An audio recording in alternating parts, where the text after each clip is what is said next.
Robbing jannatga zanjirlar bilan sudralib ketayotgan qavmni ko'rib ajablandi deydi. Ya'ni biz hammamiz shumiz. Jannat borligini bilamiz. Do'zax borligini bilamiz. Lekin jannatga kerak bo'lgan ishni qila olmaymiz. Shunga Alloh nima rahim qilib bizni vojib zanjiri bilan, farz zanjiri bilan bo'ynimizdan tortib jannatga sudrayapti. Ana bu haqiqat buyuk bir haqiqatdir. Shuning uchun hammamiz nima qilishimiz kerak? Ibodatni qadrini bilishimiz kerak. Ibodatni tanitib qo'ygan Allohga hamd sano aytishimiz kerak.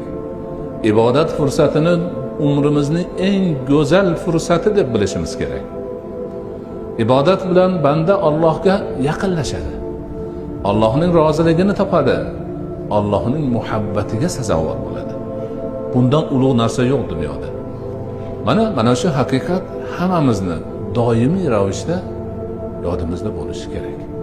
Biz faqatgina ibodat bilan Allohga yaqinlashamiz, Allohga muhabbat qilamiz, Allohning muhabbatiga sazovor bo'lamiz, Allohning qurbatiga erishamiz va Allohning jannatiga sazovor bo'lamiz.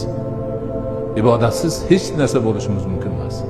Faqat badbaxtlik, bu dunyoning sharmandaligi, oxiratda do'zax, bu yerdagi azob uqubat hammasi mana shu demak holatda bo'ladi. Mana shuning uchun biz Allohga bizga ibodatlarni farz qilib qo'ygani uchun, vojib qilib qo'yganligi uchun qancha hamd aytsak, qancha sano aytsak, shukr qilsak shuncha oz bo'ladi.